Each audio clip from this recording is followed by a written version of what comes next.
Halo rekan-rekan, saya Fitri. Senang sekali bisa menemani Anda dalam podcast ini.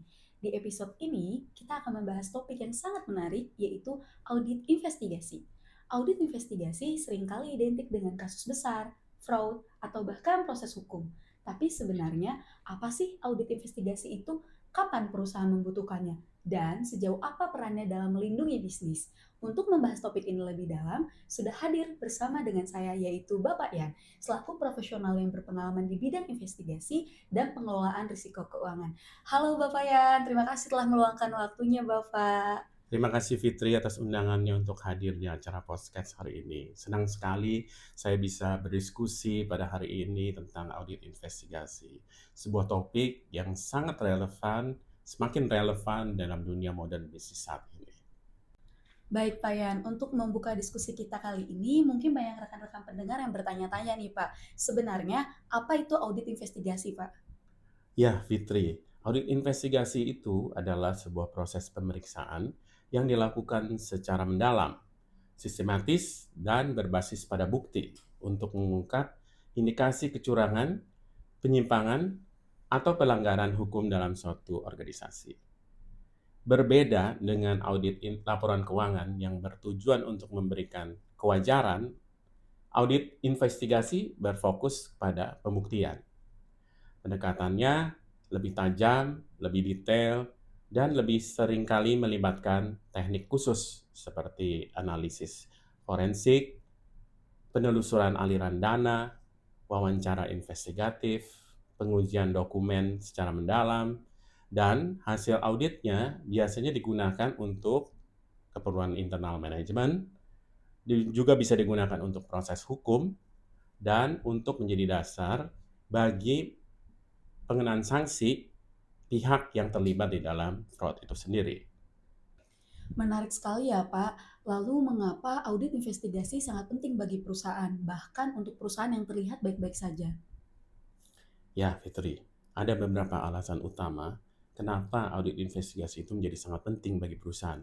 Yang pertama, audit investigasi itu akan mendeteksi dan membuktikan apakah terjadi fraud. Fraud itu tidak selalu terlihat di dalam laporan keuangan. Manipulasi kecil, penggelapan bertahap, atau kolusi internal yang seringkali bisa tersembunyi dengan rapi.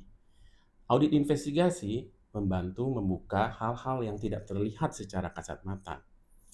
Yang kedua, audit investigasi itu melindungi aset dan reputasi perusahaan. Kerugian akibat terjadinya fraud tidak hanya bersifat finansial atau keuangan, tapi juga melibatkan reputasi perusahaan. Sekali kepercayaan investor, kreditor, atau kepercayaan publik hilang, biayanya akan jadi jauh lebih besar daripada kerugian material yang diderita perusahaan. Yang ketiga, audit investigasi itu adalah alat peringatan dini atau dikatakan sebagai early warning system. Audit investigasi tidak selalu menunggu fraud besar terjadi. Indikasi awal seperti adanya gaya hidup karyawan yang tidak wajar, tiba-tiba dia jadi royal dan sebagainya, boros dan sebagainya, kemudian adanya konflik kepentingan di dalam internal perusahaan, atau adanya kelemahan dalam pengendalian internal, itu bisa segera direspons melalui audit investigasi.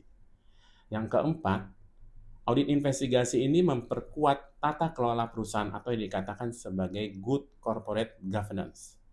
Dengan melakukan audit investigasi, perusahaan menunjukkan komitmen pada transparansi, akuntabilitas, dan integritas perusahaan. Baik Pak, kalau begitu biasanya dalam kondisi seperti apa perusahaan membutuhkan audit investigasi? Ya, audit investigasi itu biasanya diperlukan ketika muncul kondisi-kondisi seperti misalnya adanya indikasi kecurangan atau penggelapan, kemudian adanya laporan dari pengadu atau whistleblower, ada yang mengadukan ada terjadi kecurangan, kemudian adanya perbedaan signifikan antara data yang ada dalam laporan keuangan dengan realisasi di lapangan, ya. Kemudian konflik antara manajemen dan pemilik perusahaan. Kemudian juga ada audit investigasi ini juga bisa dilakukan atas permintaan dari regulator atau aparat hukum. Namun, perusahaan yang matang secara tata kelola biasanya tidak menunggu masalah menjadi besar.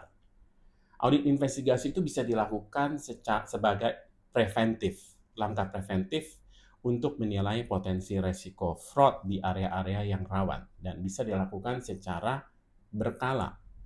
Ya, dalam praktiknya pasti ada tantangan nih Pak. Kira-kira apa saja tantangan dalam audit investigasi nih Pak?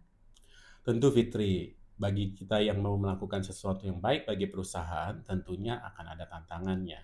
Audit investigasi ini sendiri juga banyak memiliki tantangan. Beberapa tantangan utamanya antara lain adalah resistensi atau penolakan dari pihak internal perusahaan sendiri. Kemudian juga ada tekanan dari manajemen, kemudian juga terkendala karena adanya keterbatasan data dan bukti di lapangan, dan juga audit investigasi ini sendiri juga mengandung resiko hukum dan masalah etika. Karena itu, seorang auditor investigator dituntut memiliki sikap-sikap yang pertama dia harus bisa independen, artinya dia tidak boleh berpihak. Pihak manapun, ke kiri atau ke kanan, dia harus berdiri di tengah.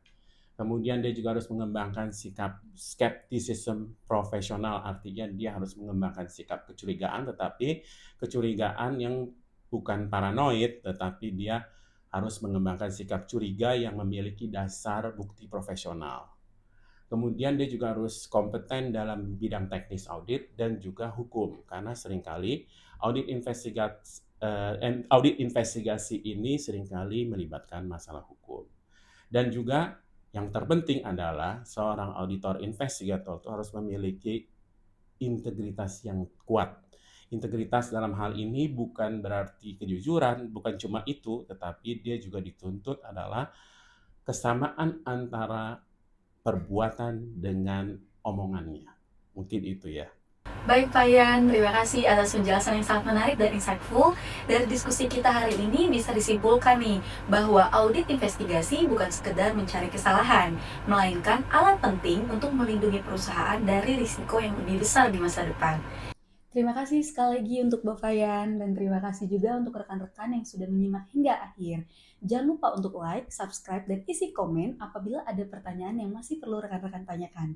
Sampai jumpa dalam episode berikutnya. Baik, Pak Yan, boleh kita sambil minum teh? Mari kita minum.